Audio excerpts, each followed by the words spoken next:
ममताजी मंदिरातून परत येत होत्या. कपाळावरती टिळा, हातात पूजा थाळी होती, जी किंचित थरथरत होती आणि ओठांवर जय माता दीचा म्हणण्याचा आवाज येत होता. घराचे गेट उघडताच त्यांना आतून त्यांची सून श्रद्धा आणि मुलगी सिमरन यांचे आवाज ऐकू आले. आवाज खूप मोठे, तीक्ष्ण, कठोर आणि टोमण्यांनी भरलेले. ताई, तुम्ही पुन्हा कशाला आलात? ही धर्मशाळा आहे का, की आम्ही फुकटचं हॉटेल उघडलं आहे? तोंड वर करून तुम्ही प्रत्येक वेळेस इथे येता.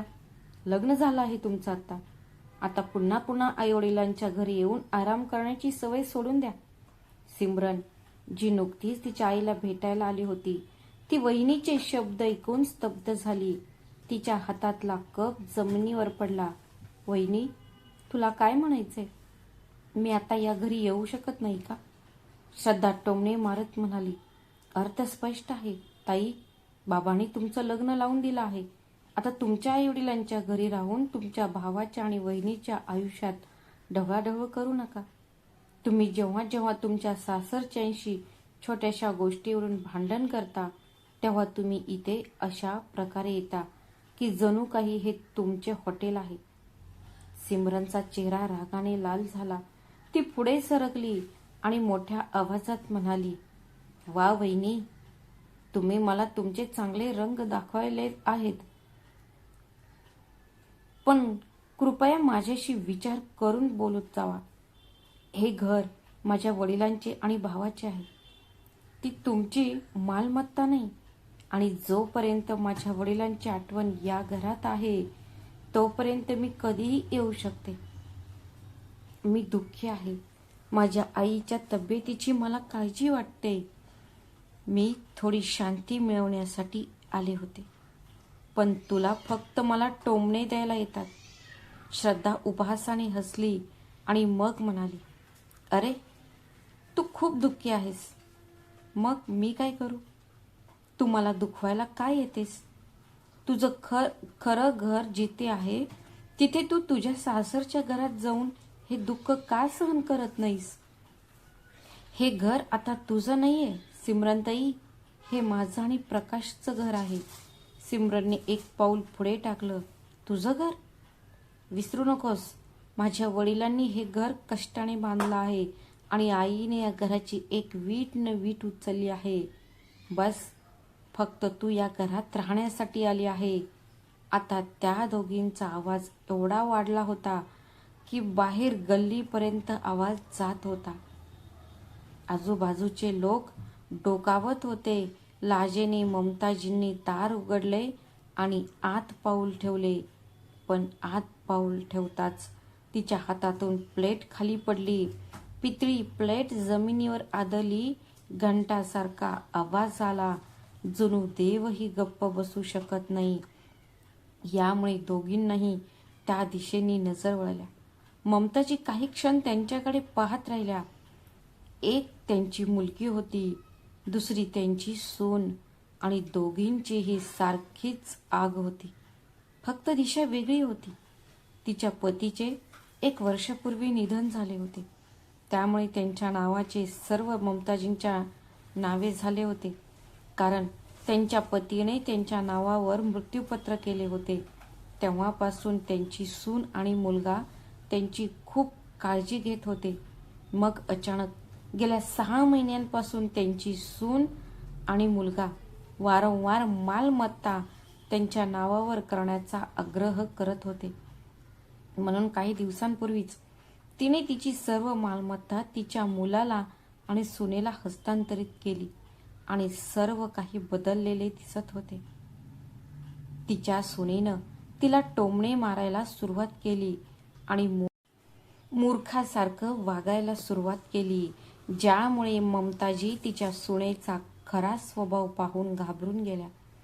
त्या जेव्हा जेव्हा तिच्या मुलाला हे सांगायच्या, तेव्हा तो बायकोला न समजावून सांगता आईलाच म्हणाला, हे बघ आई, श्रद्धा ऑफिस आणि घरही सांभाळते. ती तुझी चांगली काळजी घेते. मग तुला आणखी काय हवे आहे? तुला वाटत नाही का की तू तुझ्या सुनेबद्दल वाईट बोलू नको? माझी बायको खूप चांगली आहे, म्हणून असे मूर्ख खेळ खेळून घरातील वातावरण खराब करू नकोस. मुलाच्या तोंडून अशा गोष्टी ऐकून जणू काही तिच्या मनाला धक्का बसला होता. आता तिला समजले की तिच्या पतीने त्यांची सर्व मालमत्ता तिच्या मुलाला आणि सुनेला का दिली नाही, तर तिलाच का दिली होती. ते अजूनही भांडत होते तेव्हा ममताजी हळूहळू बडबडत म्हणाल्या. ममताजी हळूच म्हणाल्या, पुरे झाले, पुरे झाले, बाहेर आवाज येत आहेत. हे ऐकून सगळे काय विचार करतील. हे ऐकून श्रद्धा मोठ्या आवाजात उपहासात्मक स्वरात म्हणाली, म्हणजे तू आलीस? आई, जर तुम्हाला तुमच्या इज्जतीची इतकीच काळजी वाटत असेल तर या मुलीला आत्ताच सामान बांधून निघून जाण्यास सांगा. माझ्या घरातील सर्वांनी मला खूप त्रास दिला आहे आणि तुम्हीही तुमच्या लाडक्या मुलीसोबत निघून जा. आई आणि मुलीने या घरात आयुष्याचे नरक बनवले आहे. काम नाहीये, फक्त रडणं, तक्रार करणं आणि दिवसभर फुकटचं जेवण खाणं. सिमरनचा चेहरा लाल झाला. ती वेदनेने म्हणाली, वहिनी, तुमचं तोंड सांभाळा आणि देवाची भीती बाळगा. तुम्हाला असे बोलण्याची थोडीशीही लाज वाटत नाही का? तुमच्या आईने तुम्हाला मोठ्यांशी कसे बोलावे हे शिकवले नाही का? आणि मी इथे भीक मागायला आलेली नाहीये. मी माझ्या घरी आली आहे, माझ्या आईवडिलांच्या घरी. हे ऐकून श्रद्धा रागाने म्हणाली, हे आता तुझ्या आईवडिलांचं घर नाहीये आणि माझ्या विरोधात जाऊ नकोस, नाहीतर मी तुला घराबाहेर काढीन. म्हणूनच मी तुला नम्रपणे सांगत आहे, कृपया शांतपणे निघून जा. हे ऐकून सिमरन रागाने म्हणाली, मी कुठेही जाणार नाही. ज्या घरात मी लहानाची मोठी झाली, माझ्या वडिलांची अंत्ययात्रा जिथे पाहिली, तिथे येण्याचा अधिकार माझ्याकडून कोणीही हिरावून घेऊ शकत नाही. समजलं का? श्रद्धा उपहासाने हसली. कमरेवर हात ठेवून ती म्हणाली, अरे, तू खूप मोठा हक्क सांगत आहेस. मग तू हे तुझ्या आईला का घेऊन जात नाहीस? ती दिवसभर प्रार्थना आणि रडण्याशिवाय काहीच करत नाही. घर चालवण्याचा संपूर्ण भार प्रकाश आणि माझ्यावर आहे आणि इथे आई आणि मुलगी दोघींनाही फुकटात राहण्याचं आणि खाण्याची पडली आहे. आता सिमरनचा संयम सुटला. ती एक पाऊल पुढे गेली आणि थरथरत्या आवाजात म्हणाली, पुरे झाले वहिनी. माझ्या आईबद्दल एकही शब्द बोलू नकोस. ती आई जिने तुला मुलगी म्हणून या घरात आणले आणि आज तुला तीच ओझे वाटते. कधीतरी आरशात स्वतःला पहा. तू घरकाम करतेस पण तू आदर करायला विसरलीस. श्रद्धा रागाने भडकली. मिरची लागते का? माझ्या आईविषयी बोलताना तर तुला मिरची लागत नाही. खूप झालं तुझं आता. एवढीच माया येते आईची तर घेऊन का जात नाही तुझ्या आईला तुझ्यासोबत? एकमेकांच्या अडचणींवर एकत्र बसून रडत राहा. ऐक, आणि या घराचा भार माझ्या डोक्यावरून उतरवून टाक. ती शेवटची ओळ मोठ्याने म्हणाली, कारण मी आता ही मेजवानी सहन करू शकत नाही. सिमरनचे डोळे अश्रूंनी भरले. ती काहीतरी बोलणारच होती तेवढ्यात प्रकाश तिचा भाऊ खोलीतून आला. त्याने सिमरनकडे रागाने पाहिले. थांब सिमरन, जास्त नाटक करू नकोस. तू दरवेळी रडत आणि भांडत येतेस. तुझ्या गोष्टी ऐकून आम्हाला कंटाळा आला आहे. सिमरन थरथरत्या आवाजात म्हणाली, भाऊ, तू पण? ममताजींनी बोलण्याचा प्रयत्न केला पण प्रकाशने तिला गप्प केले आणि म्हणाले, आई, जर तुला खूप वेदना होत असतील तर तूही जाऊ शकते. आमचंही जीवन आहे. मला माझ्या मुलांसाठी भविष्य घडवायचे आहे. तुम्ही ते कसे करू शकता? मी ते सहन करत नाही राहीन. जर तुम्ही जाऊ शकत नसाल तर शांतपणे खोलीत झोपा. हे ऐकून ममताजींचे डोळे अश्रूंनी भरले, पण त्या काहीच बोलल्या नाहीत. सिमरनने तिच्या आईकडे पाहिले. सुरुवातीला ती नाराज होती. घरी तिचे सासू किंवा नवरेशी पटत नव्हते. मग ती तिच्या आईला कसे सांभाळणार? ती तुटलेल्या आवाजात म्हणाली, आई, मला माफ कर. मी पुन्हा कधीही या घरात परत येणार नाही. कदाचित हे आत्ता घर राहिलेले नाही, फक्त 4 भिंती उरल्या आहेत. सिमरन हळूहळू बाहेर पडताना तिच्या डोळ्यातून अश्रू वाहत होते. ममता मागे उभी होती. तिच्या प्लेटमधली फुले जमिनीवर विखुरली होती. त्या रात्री ममताजी पुन्हा त्यांच्या खोलीतून बाहेर पडल्या नाहीत. त्या त्यांच्या पतीची आठवण करून त्यांच्या खोलीत रडत राहिल्या. आज त्या किती संकटात होत्या.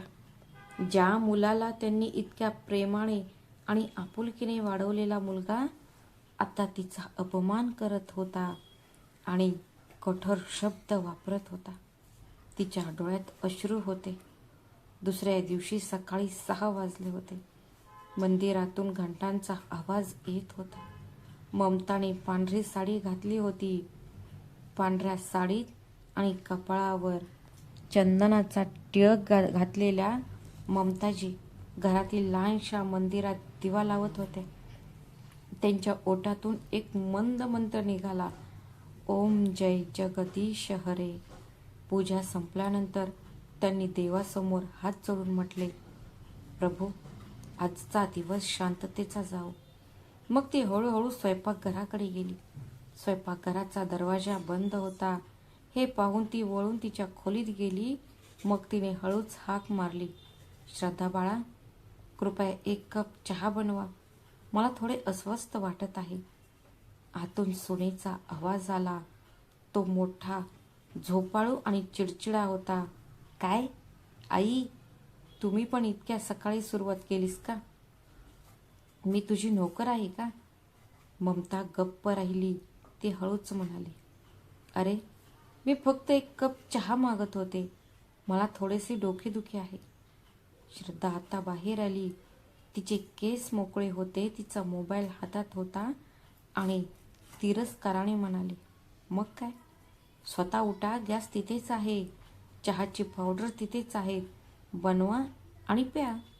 तुमचे हात पाय अजूनही काम करत आहेत ना? तुम्ही मरणे इतके वयस्कर नाही आहात. तुमच्या सुनेला असे त्रास देणे तुम्हाला आवडते का? जणू काही ममताजींच्या चेहऱ्यावर जोरात थाप मारण्यात आली होती. त्यांचे डोळे अश्रूंनी भरले होते. पण ती फक्त म्हणाली, बाळा, मला तुला त्रास द्यायचा नव्हता. पण स्वयंपाकघरात. ती पुढे बोलण्यापूर्वीच श्रद्धा रागाने म्हणाली, त्रास? अरे, त्रास तर तुम्ही देत आहात मला. कधी पूजेचा धूर, कधी घंटांचा आवाज. तुझ्यामुळे मी सकाळी शांत झोपूही शकत नाही आणि तू मला त्रास देण्याबद्दल बोलत आहेस.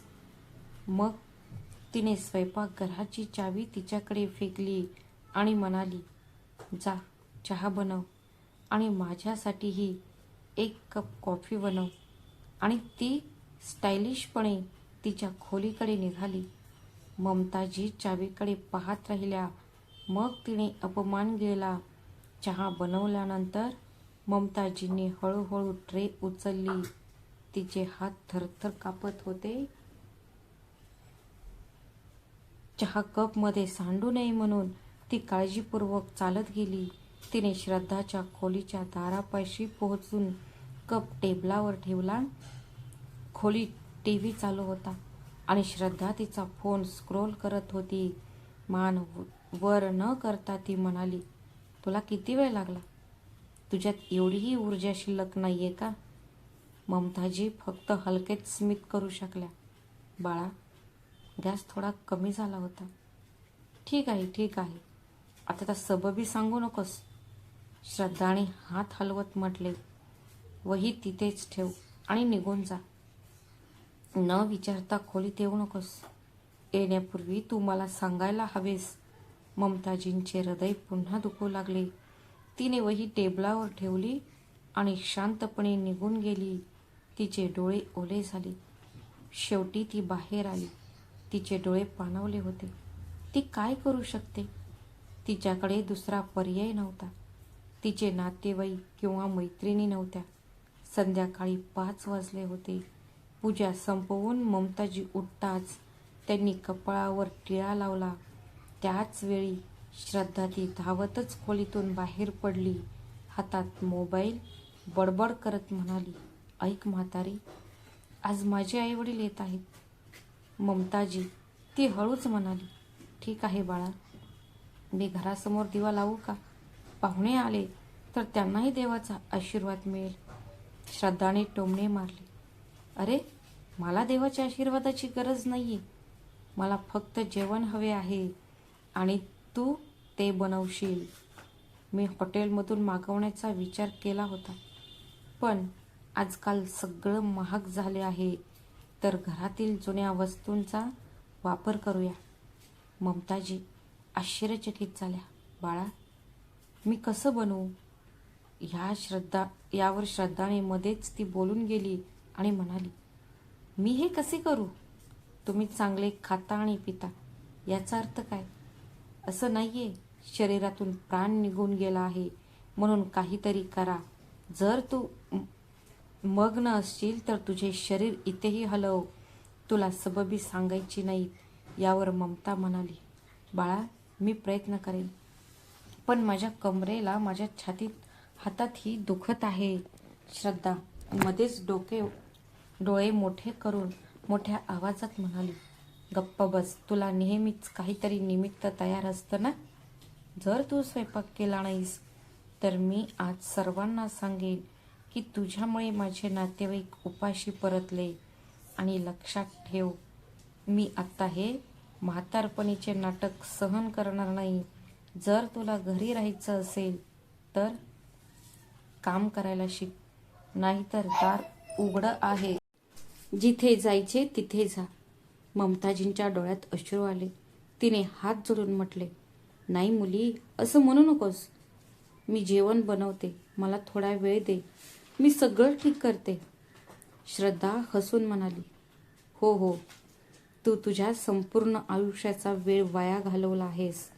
आता तू काही काम करायला हवे.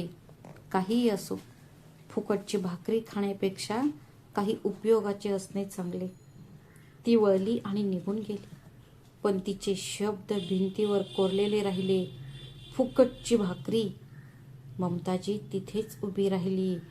उदबत्तीचा वास कडू वाटू लागला. तिने हळूच मूर्तीकडे पाहिले, डोळे मिटले आणि हळुवारपणे म्हणाली, हे देवा, ही कसली परीक्षा आहे? आता माझे हृदयही काम करायला नकार देत आहे. संध्याकाळचे 7 वाजले होते.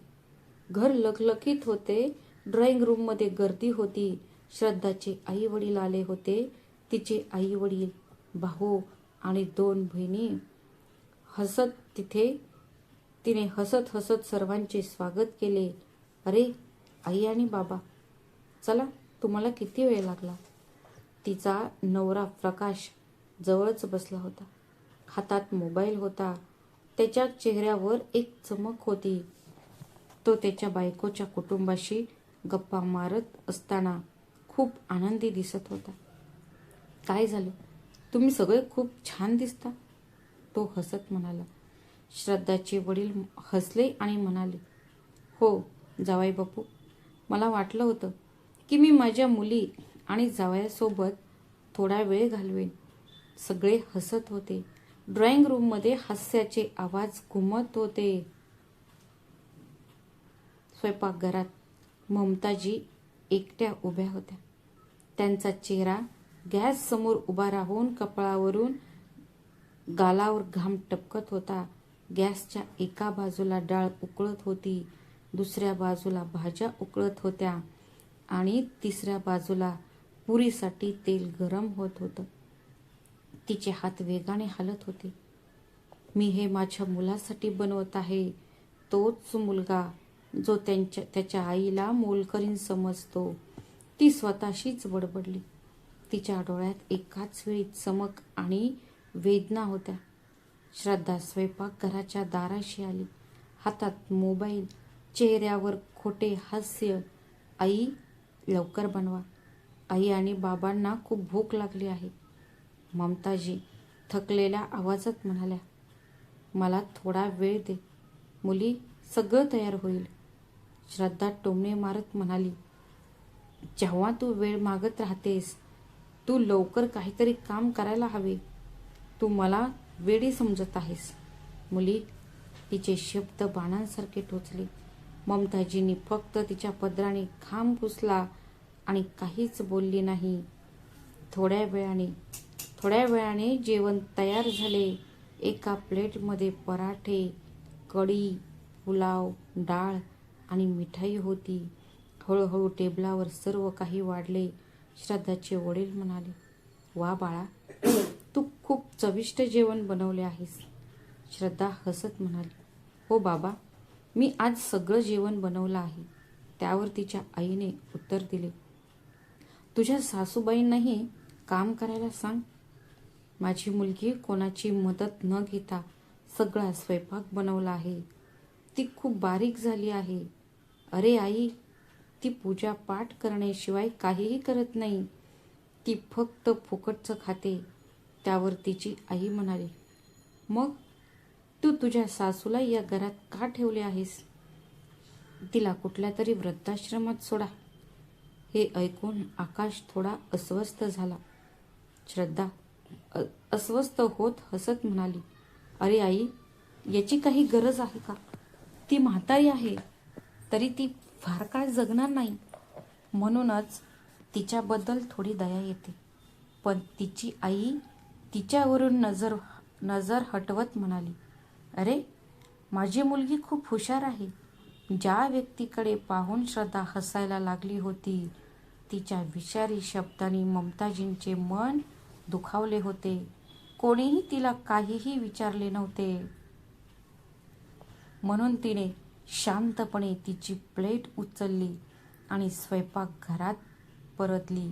तिच्या डोळ्यात अश्रू नव्हते, राग नव्हता, फक्त एक थंड शांतता होती. वादळापूर्वी येणारी शांतता. कोणास ठाऊक किती वेळ ती तिथे उभी राहिली. फक्त गॅस स्टोव्हचा मंद आवाज आणि प्लेटचा खणखण ऐकू येत होता. तेवढ्यात श्रद्धा तिच्या खोलीतून बाहेर आली. हातात फोन होता. तिच्या चेहऱ्यावर जुनाट तिरस्काराचे भाव होते. ती स्वयंपाकघराजवळ थांबली. तिचा आवाज उपहासात्मक होता. ती म्हणाली, अरे, तू तिथे उभी राहून तपश्चर्या करत आहेस का? सर्वांनी जेवले आहेत. आता बाहेर जाऊन जेवणाची टेबल स्वच्छ कर. सगळं विखुरलेलं आहे. ममताजी हळूच म्हणाल्या, मुली, थोडा श्वास घेऊ दे, मी नंतर करेन. श्रद्धाने तिला अडवले आणि तिचा आवाज आणखी उंचावला, नाही, तू रोज श्वास घेतेस ना. आता काही काम कर. माझे आईवडील बाहेर बसले आहेत. मला त्यांच्याशी बोलायचे आहे, म्हणून मी ते करू शकणार नाही. तिच्या मोबाईलकडे पाहत ती हसत म्हणाली, आणि हो, स्वच्छ म्हणजे स्वच्छ. मला कोणतीही घाण सहन होत नाही. टेबल इतके चमकले पाहिजे की तुमचा चेहरा दिसेल. समजले का? ममताजीने तिच्याकडे शांतपणे पाहिले. क्षणभरासाठी त्या नजरेत काहीतरी होते. वेदना नाही, भीती नाही, फक्त एका निर्णयाची सुरुवात. श्रद्धाला वाटले की ती काहीतरी बोलणार आहे, पण तिने पुन्हा विषय बदलला. इतक्या उपहासाने म्हणाली, आता तिथेच उभे राहू नकोस. कामाला लाग. आणि हो, लवकर कर, नाहीतर सर्वांना कळेल की तूच एकटी या घरात काम करतेस. ती हसत हसत निघून गेली. ममता तिथेच उभी राहिली. हळूहळू ती भिंतीला टेकून बसली. तिने डोळे मिटले, तिचे ओठ हलले. पुरे झाले. देवा, कृपया माझी परीक्षा आता संपवा. रात्रीचे 11 वाजले होते. संपूर्ण घरात शांतता होती. फक्त फक्त भांड्यांचा आवाज आणि वाऱ्याचा खळखळाट अजूनही सुरूच होता. ममताजींनी स्वयंपाकघरातील सर्व कामे पूर्ण केली होती. सिंक चमकत होता, गॅस बंद होता आणि फरशी पुसल्यानंतर तिने स्वतःच्या पदराने हात पुसले. ती हळूहळू तिच्या लहान खोलीकडे चालत गेली. दारापाशी पोहोचून तिने हळूच कुंडी उघडली आणि थांबली. आता श्रद्धाचे आई वडील आरामात बसले होते. कपड्यांच्या पिशव्या, उशा आणि चादरी पसरलेल्या होत्या. टीव्ही चालू होता आणि खोलीमधील त्यांची जागा आता पाहुण्यांसाठी एक विश्रामगृह बनली होती. ममताजींनी काहीही न बोलता आपली नजर खाली केली. ती हळूच म्हणाली, "अरे, तुम्ही लोक इथे?" श्रद्धाच्या आईने हलके अस्वस्थ स्मितहास्य केले, पण तिच्या नवऱ्याचा चेहरा रागाने लाजिरवाण्याने लाल झाला होता. त्याने मोठ्याने हाक मारली, "श्रद्धा, इकडे ये." काही क्षणातच श्रद्धा आली, हातात फोन. "काय झालं बाबा? मला खूप झोप येत होती." तिचे वडील म्हणाले, "श्रद्धा, हे काय चालले?" तुझी सासू न विचारता खोलीत आली. हे ऐकून श्रद्धा संतापली आणि सासूकडे पाहून रागाने म्हणाली, "तुम्हाला काही शिष्टाचार आहे की नाही? आई आणि तुम्ही असे वागता का? असं कोणाच्या तरी खोलीत काहीही न बोलता." तिच्या मुलीला तिच्या सासूशी अशा पद्धतीने बोलताना पाहून श्रद्धाची आई पटकन म्हणाली, "अरे बाळा, तू असं कसं बोलत आहेस?" पण श्रद्धा रागाने म्हणाली, "आई, प्लीज, माझ्या सासूची बाजू घेऊ नकोस. स्वयंपाकघर पुरेसे प्रशस्त आहे. त्यांच्यासाठी झोपणे ही सर्वोत्तम जागा आहे." हे ऐकून ममताजींचा चेहरा फिकट पडला. तिला काहीतरी बोलायचे होते.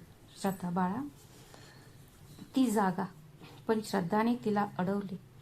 "आई, जास्त बोलू नका. आई आणि बाबा इथे आहेत.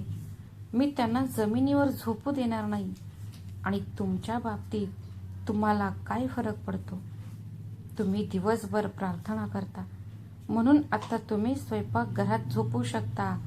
आणि हो, काळजी घ्या. कदाचित रात्रीच्या वेळी उठून पुन्हा गॅस चालू ठेवू नका." तिच्या आवाजात व्यंग आणि अपमान होता. असे म्हणत तिने दार बंद केले आणि निघून गेली. तिचे आई वडीलही खोलीत गेले. ममताजी भिंतीला टेकून तिथेच उभ्या राहिल्या. तिचे डोळे पूर्णपणे रिकामे होते. अश्रू नव्हते, शब्द नव्हते. हळूहळू तिचे ओठ हलत होते. "आज मी हे सर्व ऐकले आहे. पुरे झाले सर्व अपमान.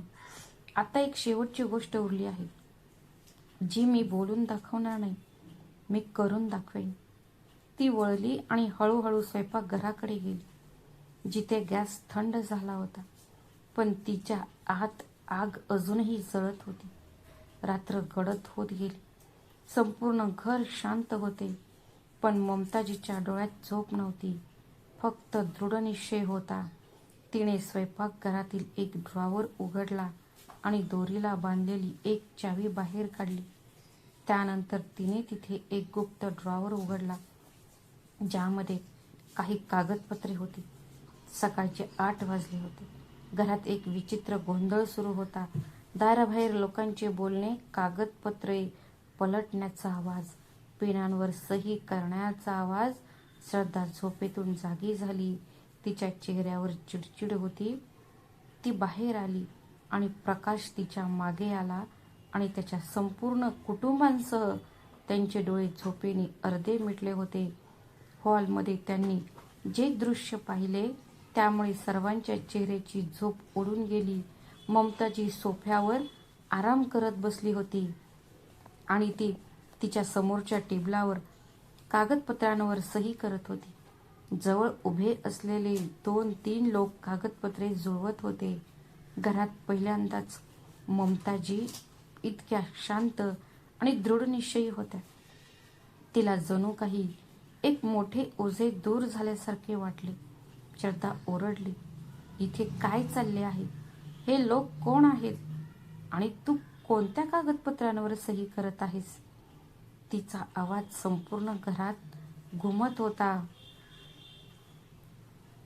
ममताजींनी क्षणभर डोके वर केले आणि शांत आवाजात म्हणाल्या, श्रद्धा, हे आमच्या घराचे सर्व कागदपत्रे आहेत.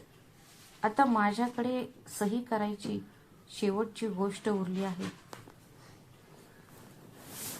हे सर्व ऐकून श्रद्धा संतापली. तुला काय म्हणायचे? तू कोणत्या मूर्खपणाबद्दल बोलत आहेस? कोणत्या कागदपत्रांबद्दल?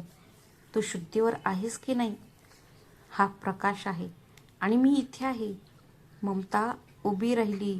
पहिल्यांदाच तिचा आवाज मंद होता, मृदू होता, वर्षानुवर्षाची शांतता भंग करत होता.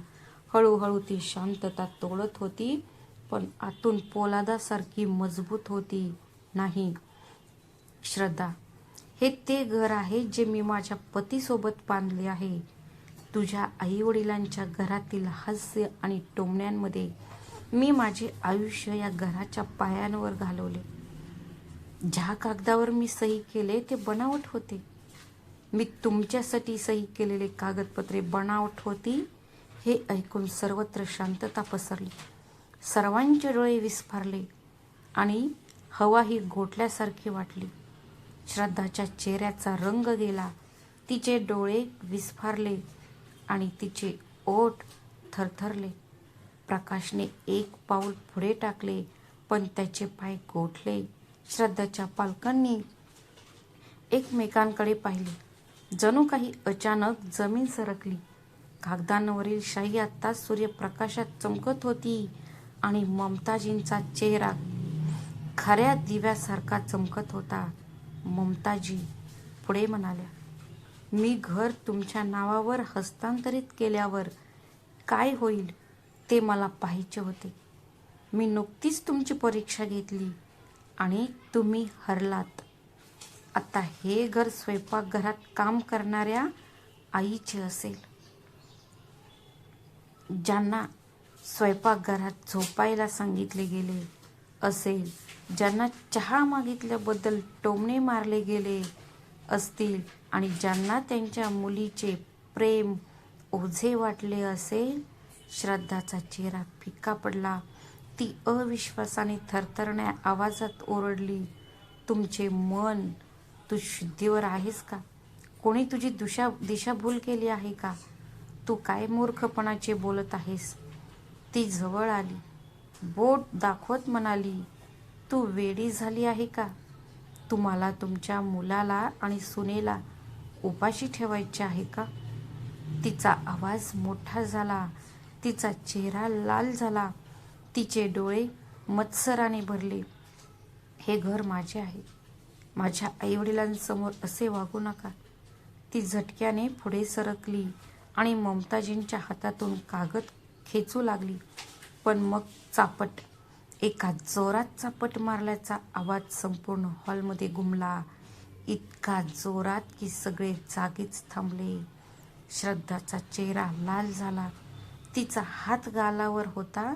तिच्या डोळ्यात धक्का आणि अपमान होता. पण ममताजींची नजर थंड आणि अढळ राहिली. खोलीत शांतता पसरली. पाहुण्यांनी श्वास रोखला. प्रकाश स्तब्ध उभा होता. तो पटकन पुढे झाला आणि थरथरत्या आवाजात म्हणाला, आई, तू काय केलेस? ममताजींची नजर त्याच्यावर पडली. तिच्या डोळ्यात अश्रू नव्हते, फक्त वर्षानुवर्षे साचलेली वेदना होत्या आणि एक कटू सत्य. काही क्षणांतर तिने त्याला पुन्हा एकदा चापट मारली. यावेळी अधिक जड आवाजात चापट. मला माझ्या संगोपनाची लाज वाटते. मी तुला जन्म दिला ह्या नालायक, मूर्ख, कपटी, नीच मुलाला. प्रकाशचा चेहरा पडला. त्याचे ओठ थरथर कापत होते, पण तो एकही शब्द उच्चारू शकत नव्हता. ममताच्या चेहऱ्यावरून वर्षानुवर्ष आलेली असह्यता नाहीशी झाली होती. तिच्या चेहऱ्यावर आता संयमी राग आणि प्रतिष्ठा दिसून येत होती. तिने त्या दोघांकडे पाहिले. तिची सून डोके टेकून उभी होती. तिचा मुलगा स्तब्ध होऊन जमिनीवर बसला होता. ती हळुवारपणे म्हणाली, ही चापट तुमच्या गालावर नाही तर तुमच्या मूल्यांवर पडली आहे, जेणेकरून पुढच्या वेळी मुलगा आणि आई त्यांच्याच घरात अनोळखी वाटतील. दुसऱ्या कोणत्याही आईला तिच्या घरात अनोळखी म्हणू नये. मग तिने कागदपत्रे उचलली, तिच्या सहीवर बोट फिरवले आणि टेबलावर ठेवली. हे घर आता माझे नाही, ते त्या आईचे आहे ज्यांना तुमच्यासारख्या मुलांना घराचा अर्थ समजावून सांगण्याची गरज वाटते. ममताजींनी त्यांच्या मुलाकडे शांतपणे पाहिले. हो बाळा, मी एक आई आहे, तीच आई जी आत्तापर्यंत प्रत्येक अपमानाच्या तोंडावरही हसत असे. पण आज ती आई तुम्हाला धडा शिकवत आहे की जेव्हा एखादी स्त्री सहन करणे थांबवते तेव्हा तिचे मौनही संपते. अचानक श्रद्धाची आई उठून उभी राहिली. तिचा चेहरा रागाने लाल झाला. तिचा आवाज थरथर कापत होता पण विषारी होता. तुझी माझ्या मुलीवर हात उचलण्याची हिंमत कशी झाली? तुमच्यासारख्या स्त्रियाच सासूला लाज आणतात. या वयात ती तुझ्या नावाला कलंक लावते. या वयातही तिने तिचा अहंकार सोडलेला नाही. तुझ्या सुनेशी असे वागणे. जर मला नवरा आणि मुलगा नसता तर मी तुला आत्ताच दाखवले असते की आई असणे म्हणजे काय. तिच्या प्रत्येक शब्दात तिच्या डोळ्यात विष होते. तिच्या मनात मत्सर आणि अभिमान. श्रद्धाच्या वडिलांनी तिला थांबवण्याचा प्रयत्न केला. थांब सुधा, पण ती थांबली नाही. नाही, आज तिला बोलावेच लागेल. हा आमच्या मुलीच्या सन्मानाचा प्रश्न आहे. ममताजी क्षणभर तिच्याकडे पाहत राहिल्या. मग आवाज न वाढवता त्या म्हणाल्या, चांगले आहे, तू तुझ्या मुलीच्या सन्मानाचा प्रश्न उपस्थित केलास. पण अरे, तू कधी विचारले माझ्या सन्मानाचे काय केलेस? तिचा आवाज मऊ होता पण प्रत्येक शब्द धारदार तलवारीसारखा खाली पडला. तू एक आई आहेस तर मला सांग, जेव्हा तुझ्या मुलीने मला स्वयंपाकघरात झोपवले तेव्हा तुझ्या मनाला लाज का नाही वाटली? जेव्हा मी तिला चहा मागितल्याबद्दल टोमणे मारले तेव्हा तुझे मातृत्व कुठे होते? आणि जेव्हा तिने माझ्या मुलाला माझ्या विरुद्ध विष पाजले तेव्हा तू तिला कधी थांबवलेस का? खोलीत शांतता भयानक होती. श्रद्धाच्या आईच्या डोळ्यातील राग आता नाहीसा झाला होता आणि अपराधीपणाची भावनाही नाहीशी झाली होती. ममताजींनी एक पाऊल पुढे टाकले. त्यांचा आवाज आता सत्याने भरलेला होता. इतर कोणत्याही आवाजापेक्षा जड. आई होणे सोपे आहे सुधाजी, पण मूल्यांची आई होणे कठीण आहे. तुम्हीही तुमच्या मुलीचा त्याग केला आहे. तू तुझ्या मुलीला सगळं शिकवलंस पण तिला आदर करायला शिकवलं नाहीस. ती थांबली आणि म्हणाली, तू तुझ्या मुलीची आई आहेस आणि मी प्रत्येक मुलीची आई आहे जिला तिच्याच घरात अनोळखी बनवण्यात आलं. जर मी आज हात वर केला तर तो माझ्या सुनेविरुद्ध नाही तर आईला नोकर बनवणाऱ्या मानसिकतेविरुद्ध असेल. श्रद्धाच्या आईने मान खाली घातली. तिचा आवाज घशातच दाबला गेला. तिने काहीतरी बोलण्याचा प्रयत्न केला पण शब्द बाहेर पडत नव्हते. तिच्या डोळ्यातून अश्रू ओघळले आणि ती थरथरत्या आवाजात म्हणाली, आई. ममताजींनी फक्त हात वर केला. तिला गप्प राहण्याचा इशारा केला. मग ती हळुवारपणे म्हणाली, बोलण्याची गरज नाही. आज मी माझ्या डोळ्यांनी जे काही पाहिले ते हेच माझे उत्तर आहे. ती वळली, दाराकडे चालत गेली आणि मग थांबली आणि म्हणाली, तुम्ही सर्व आता निघून जाऊ शकता. उद्या सकाळपर्यंत तुमच्याकडे वेळ आहे. मला या घरात कोणालाही भेटायचे नाही. इथून निघून जा. उद्यापासून हे घर सर्व बेघरांसाठी खुले असेल. मी एका वृद्धाश्रमातही जात आहे. मी माझी सर्व मालमत्ता त्यांना दान केली आहे. आता मी माझा निर्णय बदलणार नाही. हे ऐकून श्रद्धा अचानक म्हणाली, आई, पण ममताजी थांबल्या नाहीत. एक प्रकाशलाही तिला थांबवायचे होते, पण नंतर सर्व काही आटवून तो डोके टेकून उभा राहिला. जेव्हा स्त्रिया महिलांना तुच्छ लेखणे थांबवतील, तेव्हाच देव प्रत्येक घरात परत येईल. जिथे आई म्हणणे हा गुन्हा नाही, तर एक आशीर्वाद आहे. मित्रांनो, तुम्ही ही कथा कुठून पाहत आहात? कृपया कमेंट बॉक्समध्ये तुमच्या ठिकाणाचे नाव लिहा. कथा आवडली असेल तर कृपया चॅनलला सबस्क्राईब करा, व्हिडिओला लाईक करा, हाईप करा. भेटूया अशाच आणखी एका नवीन कथेत. तोपर्यंत स्वतःची आणि तुमच्या प्रियजनांची काळजी घ्या. श्री स्वामी समर्थ. धन्यवाद.